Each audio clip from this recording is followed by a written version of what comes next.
G'day you mob, what's going on? Welcome to this episode of Aussie English, the number one place for everyone and anyone wanting to learn Australian English. And today's episode is going to be specifically aimed at those of you thinking about setting up shop, establishing yourselves, moving to Melbourne, okay? So today I have the pleasure of interviewing Jade Costello, who is the director of Melbourne Rental Search. Melbourne Rental Search is a company that will help you get established when wanting to move to Melbourne. They take all of the hard work out of trying to inspect a house, to find a house, to lease the house, everything like that. They do this for you. So it's especially useful for any of you guys who are interstate or even overseas, thinking about moving to Australia and wanting to set up shop to rent somewhere in Melbourne. The problem is you can't do that. You can't rent a place without physically inspecting it, or at least having someone to do that. Okay, so there's loads and loads and loads of info in today's episode about wanting to rent a house, an apartment, whatever it is in Melbourne, but also about Melbourne Rental Search and how it can help you take all of the hard work out of finding somewhere to live in Melbourne. Let's get into it.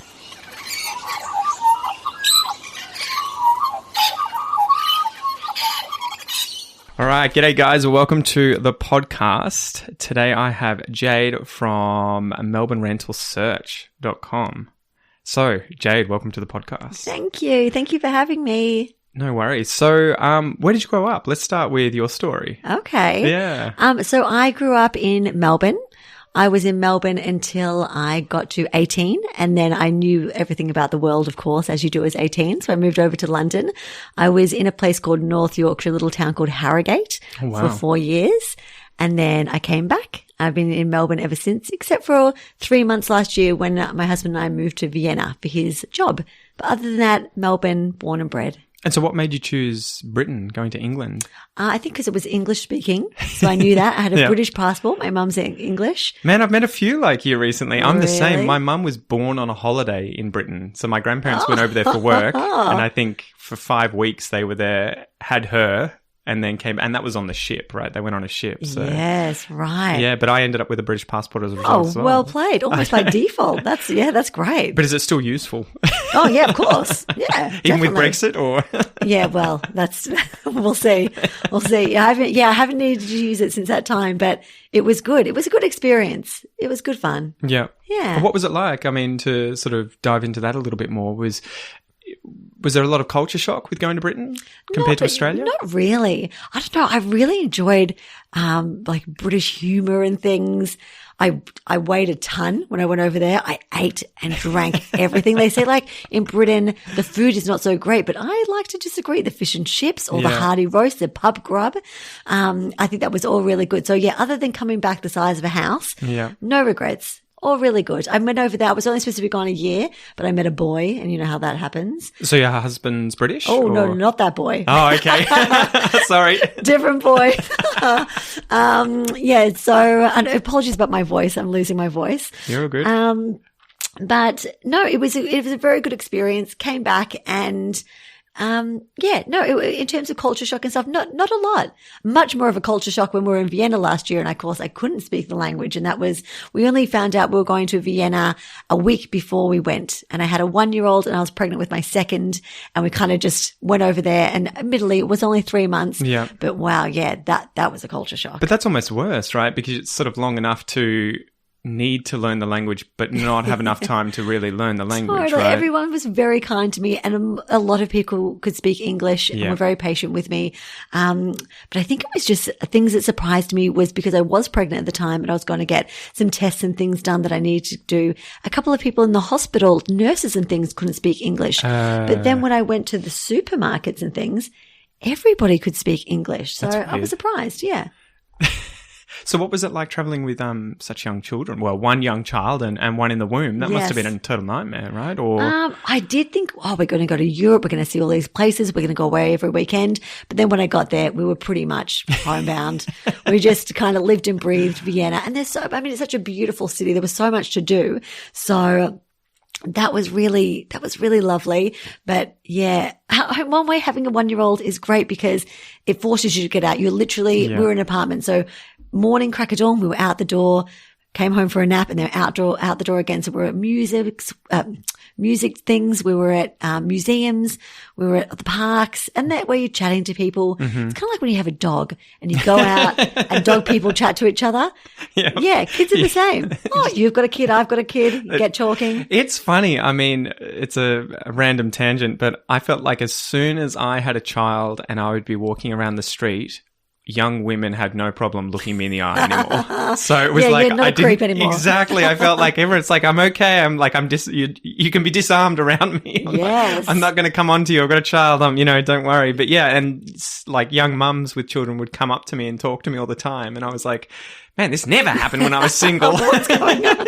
I know. It's such a catch-22. Oh. Yeah, far out. So what was it like in Vienna? Did you have culture shock there at all? I did. I mean, it was very warm in Vienna. We're there in the middle of summer, which I think is probably very different to how it is at this time of year when it would be a hell of a lot cooler. I loved it. I loved it, especially because I knew it was a 3-month stint. So you had to make the most of every day. There is talk that perhaps at one point or another, my husband may need to go back and he might travel back and forth. So I think he'll probably struggle with that a little bit just because it's such a long way away. Yeah. And this time you won't be moving over? Or? I mean, I'm pretty settled and I've got my little business here. So if that comes, we have sort of staff on the ground that can take care of it. Yeah. But Melbourne's home. I love it. And I think that's a good thing about any time you get to travel and you get to live abroad is it makes you so appreciate where you live. That seems to be the story, right, of people, I assume you're in your 30s, so about our age, right, where especially our generation finishing high school and being in a position, I think much more than my parents or our parents' generation to go overseas and travel abroad a lot more before getting into university. It seems that's the story where they go abroad quite often for quite a long time, several years at a time. Then they come back and they're like, fuck, Melbourne is so good. So good. So what aspects of Melbourne did you learn to appreciate when you'd come back? Oh, that's a great question.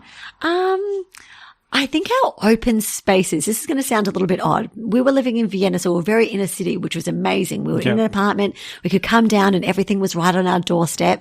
However, in Melbourne, whilst we couldn't walk to everything where we are now in a suburb, nothing's too far away and big, like the beach is right there. And of course, Austria is landlocked. There's no beach. There's the big open spaces, parks, mountains. You can go skiing here. You can go surfing in Victoria. Like there's nothing that we don't have. The people are very open. I think in Vienna until you start, you have an introduction to, it's not, you wouldn't just start chatting. I mean, is that a German thing or is it a European thing? Because I have friends living in Switzerland and I have friends living in Germany, both from that country but also from Australia, and they tend to tell the same sort of story of people being a lot more introverted publicly. Like when they're out of the house, they're not going to just wave at you or smile at you want to talk to you. Yes. Was it like that? A little bit. The fact that I have a very cute 1-year-old does help, touching back on that 1-year-old thing, because he was always doing something awkward. I ended up being one of those mums. I cannot believe I'm going to admit that. I bought him a lead because he was So it really nuts. was like taking a dog to the dog park. It was so like taking a dog to a dog park. So I ended up having a little lead, and I think people were like, "Oh, check out this chick, what a lunatic." Yeah. You're like, you don't know my kid. You don't know, exactly. So in that way, you sometimes got the odd smile and things. Yeah. But I think had that been that same scene in any of the streets of Melbourne, people tend to say, "Oh, isn't that funny? Keep an eye on him." Yeah, they're not as afraid to sort of strike up conversation. And I'm no expert. I was only there for 3 months. I'm sure this was just my experience in the time that I was there. Yeah. Oh, but it seems to be a sort of general pattern with, I don't know about further west in Europe, but definitely the Eastern Europe and further north. Like I had friends from Estonia and they were living in Australia for several years and then went home. And I remember chatting to them once they'd gotten home to Estonia, which is just below Finland. And they're like, I feel like such a freak walking in the street and smiling at people because they do not do that. But even when I was living in England, it would be if someone smiled at you as you're walking, you cross paths and you do the hi and the smile. They're yeah, like, they're "What's like, wrong with this guy?" oh God, hold on to my wallet. Like it's not, that's a really Australian thing. And I think Yeah. that that's something that I didn't know was an Australian thing until I left Australia and traveling. I take that for granted. I went to Lord Howe Island, you know where that is, Yeah. off Sydney, Yeah. 500 k's off the coast there. And I remember having culture shock going there because it's an island with only, I think it was 300 people that live there. And so the weird thing is everyone knows everyone. And so as soon as you get there, and they have a limit on how many people can come to the island at a time. So tourist-wise, there's only 100 people or something like that on the island.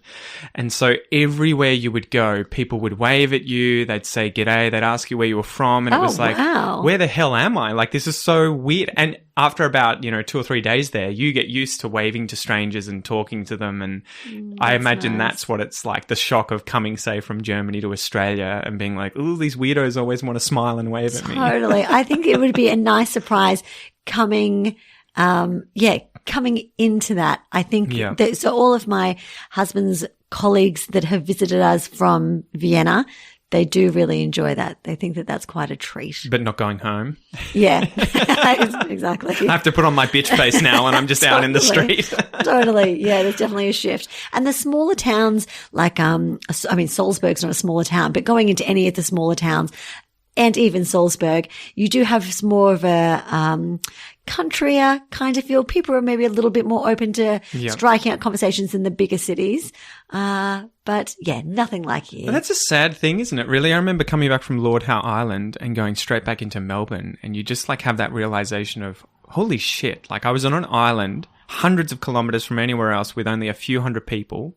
And now I'm in Melbourne where within a rock's throw, there's thousands of people, right? There's probably, how many people in Melbourne now? 5 million, 4 million? Oh my gosh. And and yet, people are so isolated. No one talks to anyone, right? They don't look at you. The bigger the city, the lonelier people are. Well, it's almost like you feel rude, right? Because there are so many people. You have this sort of false sense of security in that, like, there's always someone nearby, but also that means everything isn't your problem if someone gets hurt in the street, or you don't want to look people in the eye because it's a bit rude. Or I think such a good example of that is when you go into the CBD. If you don't usually go into any kind of CBD in a main city, and you see the homeless, and if for you and I, who perhaps aren't in the city every day, it's a real shock. But then someone who works in the city or lives in the city, we're used to it. But I think, oh my God, no, we've got to help this person. Yes, of course I'll give you some money and things. But it is that whole thing of, the more people, it's kind of someone else's problem, or you get so used to it, right? You get so used to it. Yeah, totally. you're constantly seeing like homeless people in the street every day if you're walking around all the time. And I guess the mentality is like, well, we can't help everyone. Yeah.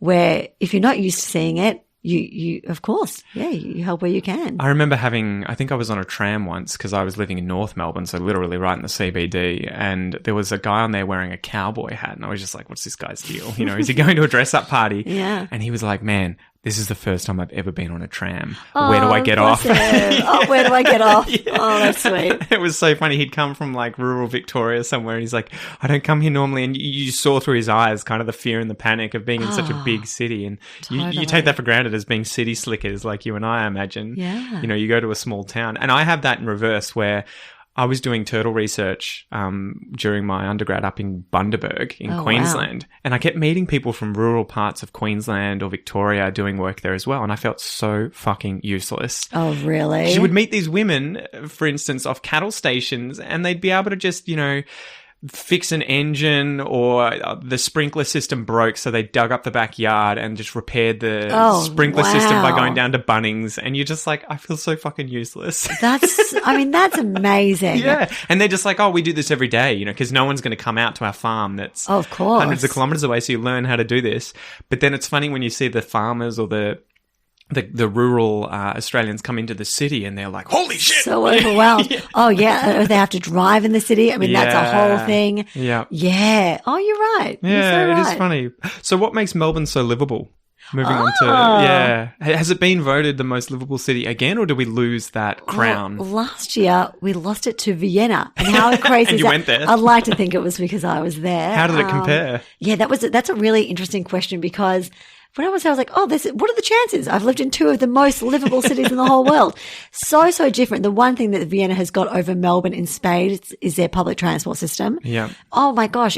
There's underground trains everywhere. No kidding. Every 3 minutes, they're there. On time as On well. ti- Like on German time, punctuality they're or the fast, Austrian they're clean, punctuality. they're, just so good. Where in Melbourne, I think our public transport is where I think that might be solely how we lost it. Yeah. Because, our 4 seasons in a day in Melbourne as well. So you never sort of know what you're doing, but it kind of keeps you on your toes. I'm not going to hold that against Melbourne. You almost have to pack an extra change of clothes, right? It's Oh, like, yeah. okay, I'm going to venture out today in shorts. Better take some pants. Yeah. So Vienna has the title at the moment, from what I understand, Yeah. but I think Melbourne got it a couple of years in a row. We had it like 15 years in a row or something was- crazy. oh, wow, I was mean, it that again, long? I don't know how who rates it and who decides. There were definitely different websites when I was looking this up, and there were some saying, yeah, Melbourne's been it for 15 years, and I'm like, what? Yeah. But it was definitely at least a few. Yeah. You're Oh, right. I mean, Melbourne, where do I start? Melbourne's such a great place to live. I've got friends who have just moved over here from the UK, Yep. and they were sort of saying, every day we could do something different. They're going to the Grand Prix. They're going to concerts. They're going to, there's a cinema on the St Kilda beach at the moment where you watch the movie in bed on the sand. Yeah. There's just quirky, fun things, bars. Like your imagination is the only thing that can limit you. You got no excuses. No If you're in excuses. Melbourne and you're not going out to some of these if you're things. a go-getter Yeah. in terms of the food, and you don't have to spend a lot of money on the Yeah. food, you just have to be sort of in the know, do a little bit of research. The food is amazing. The people are kind. Some beaches are better than others, Yeah. but there's beaches, there's walking tracks. St Kilda's pretty everything. awesome. You got penguins, man. That's There's how. penguins in St Kilda. Totally. Yeah, I think, there is very little people that I could imagine that would come to Melbourne and say, it's not for me. I think you could find something there for everyone. And what about the rivalry between Melbourne and Sydney? Have you spent much time in Sydney? Yeah, a little bit. My husband's from Sydney. So you are an insider effectively. You've got inside knowledge. Yeah, maybe. But interesting. He says that now, so he's been in Melbourne now for 8 years. Yeah. He said he'd never go back and live in Sydney. Why? Why is it? Because that's the thing. We have this rivalry, right, between Sydneyites, I don't know what, Sydneyans and Melbourneites or Yeah. Melburnians. And yeah, well, obviously I'm biased, and you're probably biased as well, course, loving yeah. Melbourne. But what is it about the two? And I felt so much more claustrophobic in Sydney. So there is a difference. I felt something. When we were traveling there, it felt like there were nowhere to park. The that's true. streets were very closed in. It felt like there were so many tollways. I was like, God damn it. I had to pay like $30 one day just to drive into Yes. Sydney and back out. Totally. Okay. So, I mean, all of what you said is very, very true. But then you go on to some of the beaches or in the Yeah. harbour in Sydney, and that's where you have to sort of eat your hat and go, wow, this Bastards. is really nice. So their lifestyle in terms of their weather, it's a lot warmer. Yeah. And their, just being on the water, like a lot of the city and a lot of their suburbs and things around those coastal areas in the CBD are so, so beautiful. So Sydney gets that tick. Yeah. My husband says the reason why he much prefers Melbourne, and I think he's probably the true judge, is he feels that sort of in the corporate world that it's a very transient city. Yeah. So there's a lot of people who come to Sydney to kind of make a name for themselves, to build up their career, and then they move on to the next thing. Oh, really? So there's a lot of people to sort of make it. I mean, a lot of people might be listening to this and be like, that's bullshit. That's not the case. But that's sort of how he felt. He Yeah. thought, everyone's there to really work hard, get it done. There's a lot of hierarchy. Where in Melbourne, it's a little bit more chilled. It is funny though how you kind of, it's almost like reading a book. Different people who read the same book get different things out of it, right? Same with going to cities. Like for Melbourne, for me, it was always being in my 20s when I was there, it was always much more student oriented from my point of view. Yeah. I always knew the universities, the students, and there were always so many people from overseas coming in and then leaving. And so that was how I sort of experienced it, as opposed to say the corporate world or Sure, yeah. anything else. And that's why we have you on the podcast today, because there are so many people coming to Melbourne. So switching into Melbourne Rental Search, how did you start that? How did that begin? Yes. Okay. And what is it? Just give us the treatment. Yes. Yeah. Okay. How did you- Strap yourself in. That's Here we it. go. Okay. So Melbourne Rental Search, I was working in a traditional real estate agency. I Yeah. was doing, I was a leasing consultant and business development manager. for rentals. And there'd be so many people who would call or email and they'll say, I'm moving from interstate or I'm moving from abroad and I found a rental property that I like online. How do I apply for it? And is that because, sorry to interrupt go you, for it. Is that because you can't really apply for it unless you go and see it physically? Do they quite often? That's exactly right. Yeah. So, in most states in Australia, legally, you can't apply for a rental property unless you've inspected it or someone's inspected it on your behalf. And why is that? I think it's because a lot of the times there's actually no legal requirement of like how old the photos can be. So there's so many people. I mean, ask anyone who's doing their own rental search. Yeah. They'll go, this place looks amazing. Oh, it ticks all our boxes. And then they get in there and they're like, oh, what? This is crap. It's a cracked in. Yeah, totally. Totally This is not what I expected. And if they've already signed the lease, paid the bond, paid the deposit, there's no real getting out of it. So I think agents, to protect themselves, have put this in place. So it's all transparent. Everyone knows what they're getting. So that's why that rule was put in place. But what we were finding is, especially people coming from interstate, that find something that they like online. They'll go, great. They'll book their tickets. They'll come down. They get accommodation. And either it's been leased before they arrive or they'll submit an application and they're not approved. And then they've got to do it the whole time, like next weekend, and they're spending thousands of dollars. Jeez. People from overseas, unless you have someone who's here who can do it for you. I mean, they were really struggling. So they were coming over and spending weeks of time in Airbnbs or hostels, right? I think I had friends doing that too in Melbourne, where they would come over from Germany or Estonia and be in a hostel for 3 or 4 weeks, right? Waiting to just try and find a room or a house to rent. Just trying to find something. And I think as well, because if you're coming from overseas, you don't have the knowledge of exactly what a real estate agent is after. Yeah. So a lot of the times in Melbourne, especially, the rental market is incredibly hot. So if there's multiple applications that are put forth, if you're coming from overseas and you don't have rental references and things, then your application is going to get put to the bottom of the line. So it's a really hard job. So that's where I thought, gosh, there really needs to be someone on the ground who can help people secure a rental property either before they arrive or once they get here, show them how to submit a great application, tell them, yes, include this in your application, don't include that in your application, just to cut that time down and ideally just go straight from the airport into your new rental ready to go. So that was sort of the space in the market, was it? Yeah, I was like, getting harassed, and you were like, man, someone needs to do something about this. I Googled it. I was like, oh, well, surely there's someone that you can hire to go and look at places for you. And there's traditional relocation agents. But I mean, the fee was thousands and thousands of dollars. And I just thought, they're not like a normal person that's just moving on their own back. They don't have a corporate a corporate company behind them. And majority of my clients are just moving themselves or their families or a couple.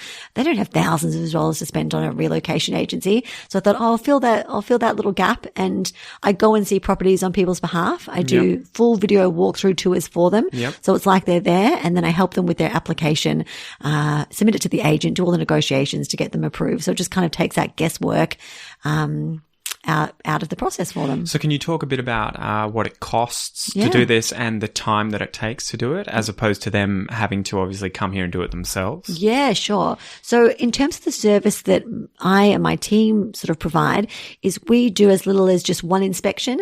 So what that means is if you find a place that you like online, but you can't make the inspection, we'll go and see it for you. That costs $190 just for the one-off inspection. We do the video walkthrough tour and a full report about the property.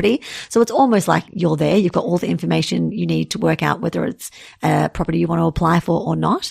Up until a relocation package, which is around the $2,000 mark. Yep. And that is basically everything that we do for you. That's the creme de la creme. Yeah. So what would that include? That includes so up to 10 inspections. Yep. We help you with exactly where you need to be. We do all the negotiations with the agents. We pick up the keys for you. We do the condition report for you. We help you furnish the property if you need furniture. There's very little that you would need with the relocation package. So that's effectively for anyone who really just wants to pay someone to get their their house set up and they just want to walk in the door, kick their feet up and be like, and they're I'm ready. home. Yeah, I mean, it's still a lot cheaper to do that than it would be to get a serviced apartment or an Airbnb or something like that. Yeah. So, yeah, for sure. Well, that was a nightmare for us. We moved to Canberra and we were trying to find a house, and I don't know if you know much about the rental market in Canberra, but it is a fucking nightmare. Oh, I didn't know that. Jesus Christ. We were there. My friends just moved there this March. She actually successfully rented a place. Hi, Emily. I think 2 days ago, but I remember going to inspections and there'd be 105 people waiting to check it out. It's nuts. It's absolutely nuts. So if you don't have a really strong application, I mean, we've had people come to us, especially people who are moving from abroad, who said, we've applied for 20 properties. What are we doing wrong? It's like, let me see your application and go, okay, let's just, let's do this together. In Canberra, we got a bed and breakfast for, I think, the first 2 weeks, which was like $900. And then after that, we still didn't have a place. We had to stay with some friends. Then we got a room. We were staying there, and that was $450 a week for a room in Canberra. Oh, yeah. And so we spent thousands of dollars trying to find a place, to begin with. Yeah. And it obviously would have been so much more helpful if there'd been a Canberra equivalent for this, right? To just get that done for us. That's it. I mean, I have seen, since we started our business, I had noticed a couple of others, especially in Melbourne, crop up similar to ours. There are other cities that do have similar services. I think people are just realizing, there's a need for this. Yeah. There's definitely a need for this. So they're popping up. They're popping up a lot more. We never saw anything, and now, So what are the sort of do's and don'ts with applications? Yes. Yeah, why do people find it so difficult to get houses? Because I've heard those stories too, especially from people who might not necessarily have a strong English, or they're of a different ethnic background, or they have plenty of other issues, and for whatever reason they keep getting knocked back, and then you look at the application and it's related to just things they're including or not including. Sure. So can you talk about that? All right, so a couple of things. First off, the majority of agents in Australia like you to fill out what we call a one-form application, and that is an online application. It's handy because you only have to fill it out the one time, and then you can apply for multiple properties with different agents. So on that respect, it's good. It's a bit fiddly to fill out, but once it's done, it's done. You can also attach all of your supporting documentation to that. So that's all your ID, pay slips, things like that. The one thing that you really need to be mindful of, especially if you're going to do this search on your own, is agents will not spend the time chasing you for additional information. So if you don't have everything that they want to see, they would go on to the next application. Usually, because the rental market is pretty hot, they'll just go, on to the next one, and you won't get a look, and you won't get a call to say, your application looks great. Can you just send your last 3 pay slips, or can you just send your letter of offer for your job? They won't call you. So they're just going to go straight to the ones that tick all the boxes, exactly. Save them time and effort, and then bam. Yeah. So my first advice is put together a really strong one-form application online. And have all your documents there, fill out everything with as much information as possible, or should you keep it concise? Is there the more information, the better. Okay. Yeah, I really would say it's got what would they call, like little drop down boxes to put all your information in. And then if you're moving from overseas, I would always recommend putting in a little cover letter. And that's because sometimes people don't have employment already set up, and that can be a red flag for an agent, because they're really looking for 2 things. Can this person pay the rent, and is this person going to look after the property? If you don't have employment set up, this is going to be a red flag. And if you don't have any rental references currently in Australia, this is going to be a red flag. So these people really struggle, but they don't have to. There's a couple of things they can do. A cover letter that says, we're moving, we plan to get a job in this field, we've got X amount of interviews set up, just kind of trying to put those concerns to rest. Or if they have employment set up, great. Put that all in. And if in the country that they're coming from, they've rented before, then pop in, ideally they would pop in the details that the agent in Australia could contact an agent or a landlord from where they're from. But even a written reference to save the agent chasing around is always a good idea. And if they've owned their own property from where they're coming from, a proof of ownership. So that'll be like the first page of a sale of where they're coming from. Or even if there is a picture or a sales campaign or something online, a link to it online so the agent can see that. And so how long does it normally take? So people who go through this process with you, do they tend to be successful very, very quickly? Yeah, so interesting. So we find a lot of that other little package that we had in the middle that I didn't explain is 6 inspections. We help you with the negotiations with the agent and things. It doesn't have all the extras, but it just concentrates on the rental search, and that's really mid-priced. That is a popular package because the thing that people find the hardest is finding the rental property. So with that one, it includes 6 inspections, and a lot of times our clients get approved on the first property that they see, but they're really hesitant to take it because it's the first one. They're like, I want to keep looking. I want to keep going. This is the first one. We can't commit. So there's a little bit of that. Yeah. So a lot of the times it just comes down to us only seeing the properties that we know you love the location. Yeah. And if it presents like it does online, then it ticks all the boxes. We apply for it. You've got a pretty good chance of getting it straight off the bat.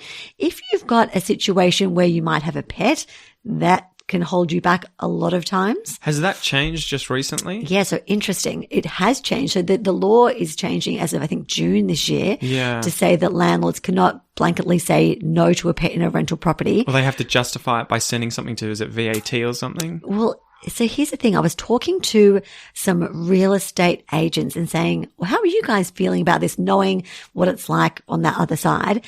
And they've basically confided in me and said, if there is an application that comes forth for a property that we know that the owners don't want a pet, we just won't approve the application and not specify a reason. So there's ways that people can get around that. Yeah. So we have a bunch of tips and tricks to try and get applications approved with a pet. Don't say you want a pet or don't have one, move in, and then, we just got one. I mean, I'm certainly not saying that. That was you, but there's a ways around it. We had the same thing here where we moved in and it sucked. I tried to do a sort of like, we didn't have any pets. We moved in. We were thinking of getting some cats. Mm-hmm. And I remember asking, and it's almost better to apologize than, and ask for forgiveness than ask for permission sometimes, right? Sure. And so we asked and they were like, yeah, the owner doesn't want cats.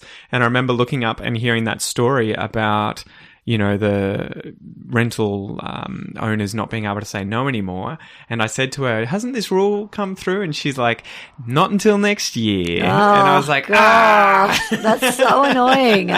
So annoying. I mean, I know from my years in property management, the damage that is done by children is far greater than that of pets. And that's what I was thinking. I'm like, so we've moved into this place. My wife is very obviously pregnant. You have no problem with the idea of us having a child. Mm-hmm. And I feel like the child is going to do a lot more damage than a cat would do, which is probably just shed hair and scratch the furniture, not destroy the house. Yeah. Look, we're in the same boat. Now, I mean, I've got 2 kids. You've got your little one. Yeah. Yeah. They are wild. They are much wilder than any animal. I mean, and the crazy thing is, when you move into a rental property, you get a condition report. Yep. And at the end of the day, you have to hand the property back in the same condition that you got it. And I was totally, when I said to them, I'm more than happy to pay for any possible damage. Like, I'm telling you in writing right now, if the cats were to burn the house down, I'm more than happy to be responsible for that, right? Yeah. But they were just like, owner doesn't like cats.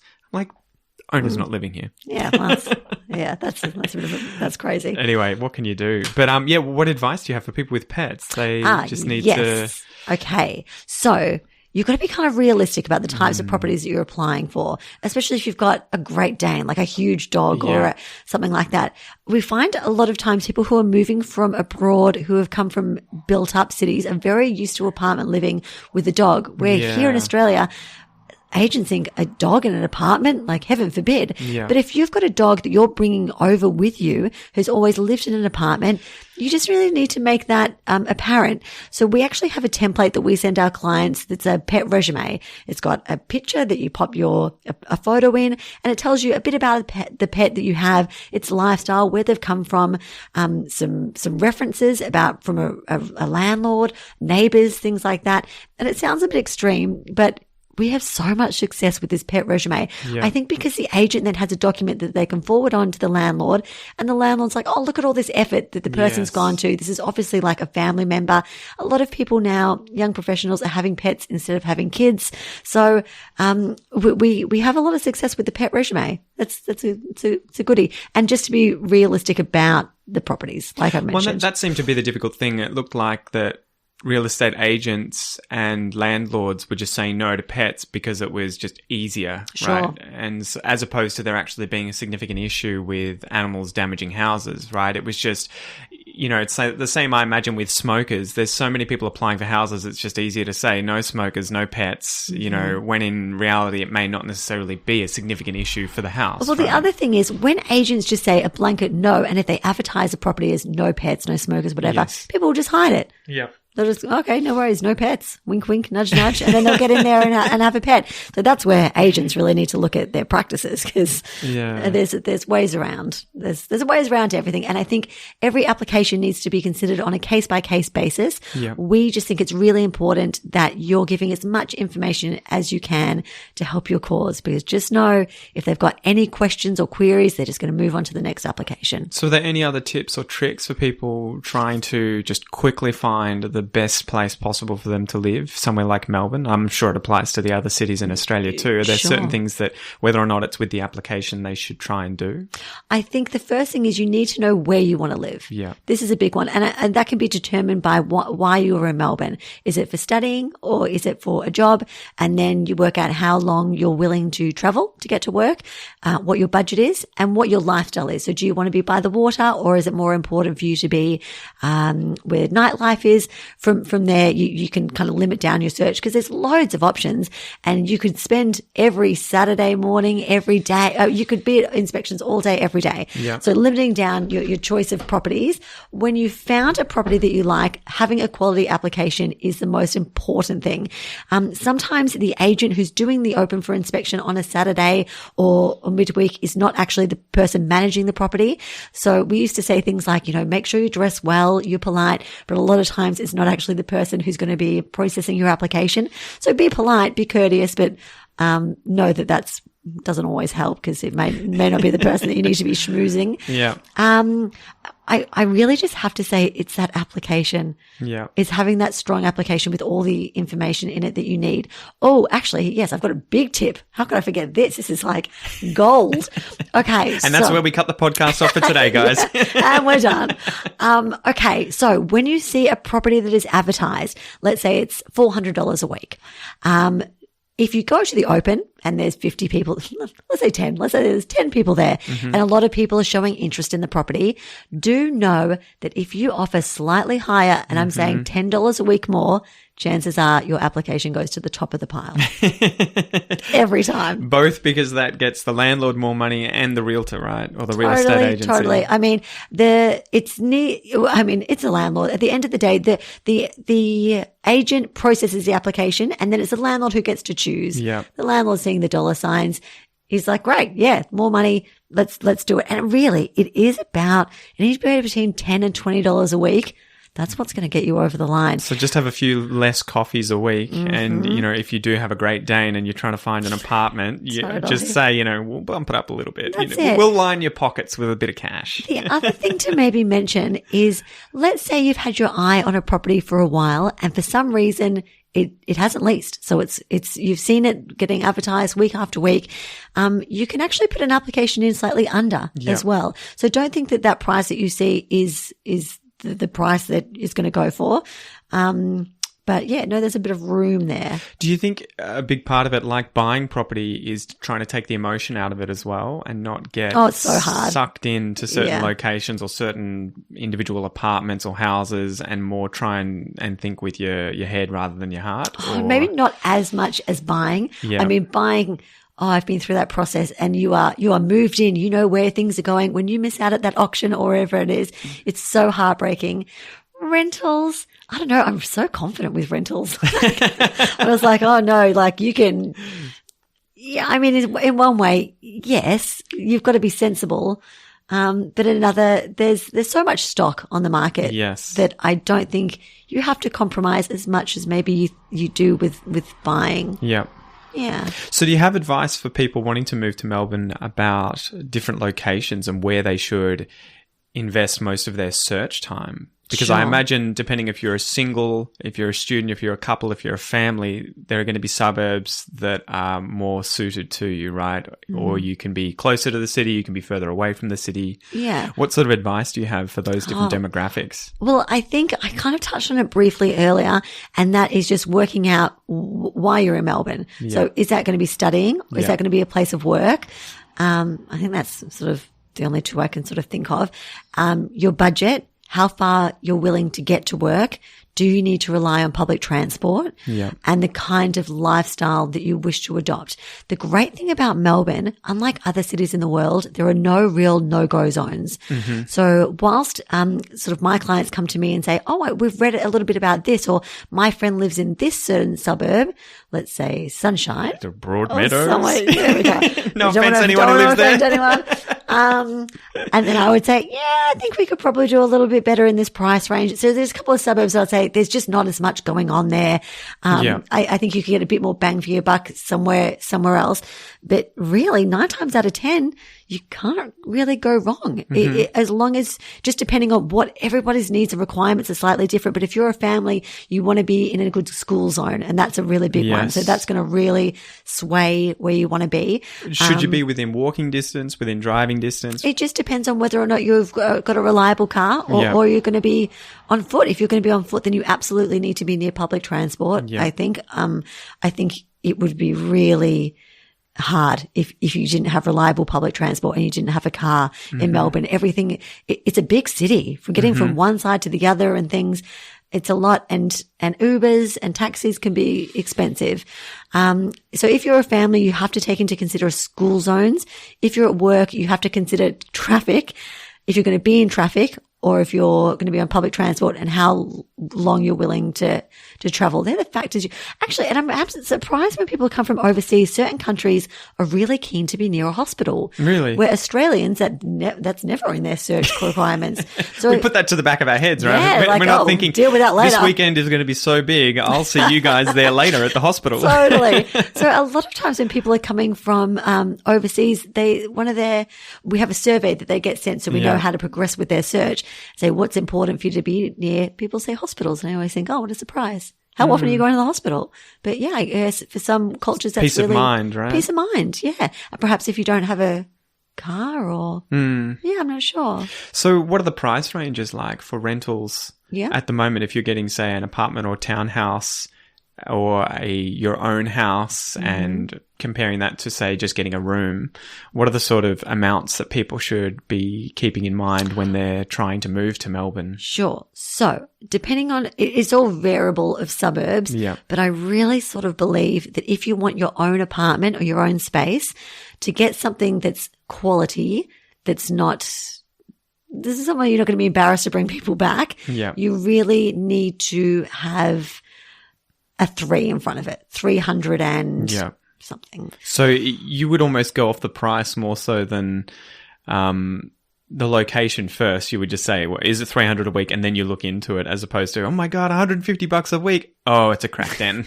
Oh my gosh. Yeah. You totally, I mean, if you're finding anything under $300 a week in rent, for your own place, I'd be really concerned. I just think even if it looks good online, there's going to be something that we just don't see in Melbourne, things under $300 for your own place. It's a trap. Yeah, there's something. Even if you can't tell online, just it was something. Built on an Indian burial ground or something crazy. Yeah. Totally. Around that 350 mark for a one better, for new builds is you can get something decent, really decent. I'm talking city and really like the surrounds. But yeah, anything under 300, you're better off sharing and getting a room. And that really just depends on where you want to be, how many people are in the house. And yeah. Oh, brilliant.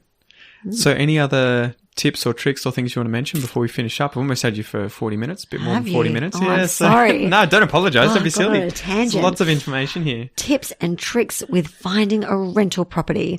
If you are looking for sharing, there is the number of websites to do it from.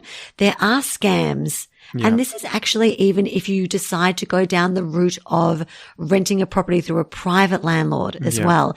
And this is a trap that I think a lot of people could find if they're moving from overseas, is there are properties that are listed and they look really great and the price is quite reasonable. You think, yeah, this is good. And then they say, if you pay your 4 weeks bond, then it's secured and then we go from there. And then you pay your 4 weeks bond and never hear from them again. Yeah. So that's really scary. I think if you are going to rent a property, it's really advised that you rent through a traditional real estate agency. For your own protection. Yeah, especially if you just don't know exactly how it works. So a real estate agent that follows the guidelines of the RTBA, which is a residential tenant on the Real Estate Institute of Victoria. Cause you just know that it's all above board. You would hate to, if you think a deal's too good to be true, it probably is. Yeah. There are services like mine that are popping up more and more where you can have someone on the ground that can help you determine what area you need to be in, help you with your application, and just in the long run save you a lot of money because you're not paying for weeks of accommodation while you look for somewhere. You're not getting those. I mean, sometimes you don't even get calls back to say your application's not approved. You just don't hear back. Yeah. It's a really exhausting process. And when you're moving to a new city, there's so much more to have on your plate. So just to outsource that is probably worth the investment. Do you want to mention what bond is too? Because I've had a lot of people confused. They're like, but it's only, the rent is $300 a week. Why do I need to pay a month's rent in advance? Got you. Okay. So a bond, if the property is $350 a week or less, legally the agent can take a 4-week bond. If the rent is over $350 a week, they can take up to a 6-week bond. Yep. So the bond is separate to the rent. So when you get approved on a property, it can be quite like a big upfront cost. You've got to pay the rent, which is sometimes 6 weeks rent, and the bond, which is often 6 weeks rent, and the first months of rent, because the rent is paid a month in advance. Yeah, so normally you have to pay for a bond, it'll be $2,000 to $3,000, right? Sure. And as well as the first month, which is probably rent. The bond again. Totally. Something as well. Yes. Okay. Oh my God, I'm going to keep everyone here for longer. I'm sorry. Don't be silly. Go for it. One thing as well that I should mention that a lot of people moving from overseas don't realize is in a lot of cities around the world, when you rent a property and it's advertised as unfurnished, it still includes white goods. Yep. So that's your fridge, your washing machine, your dryer. Yep. In Australia, that's not included. Yep. So if you see unfurnished, that's really unfurnished. It's only the things that are built in. So a dishwasher is often built in, and your light fittings on the stove, oven. Yes, good thinking. But those things, people are very surprised when they're moving to think that those things are not included.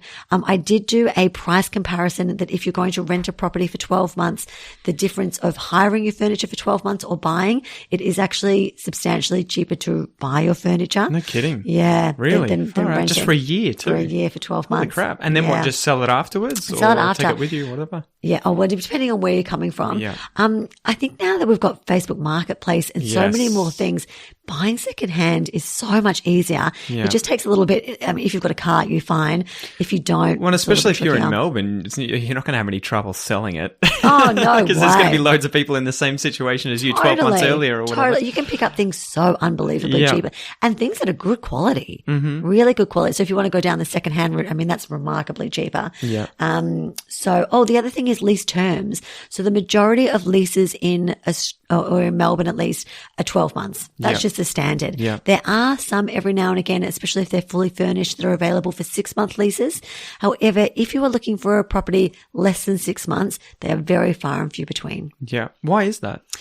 Because every time a property is released, the owner has to pay a letting fee and there's vacancy time. Yes. So really, the longer the better for them. Yeah.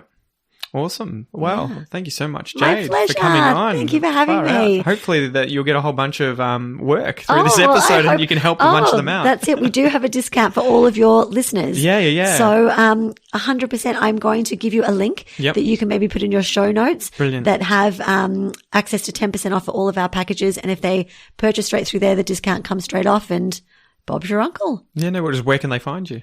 Oh, so our website is www.melbournerentalsearch.com.au. Yep.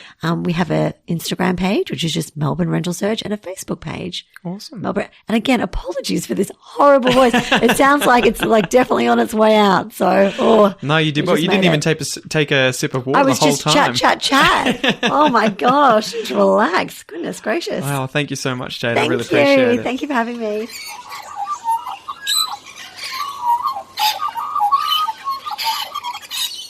All right, guys, that is it for today. Thank you so much, Jade, once again for coming onto the podcast to tell us about Melbourne Rental Search. Don't forget, guys, you can check out Melbourne Rental Search at melbournerentalsearch.com. There'll be a link in the transcript for this episode, and you will get a 10% discount if you use the link attached to this episode when you go through Melbourne Rental Search to find somewhere to live in Melbourne.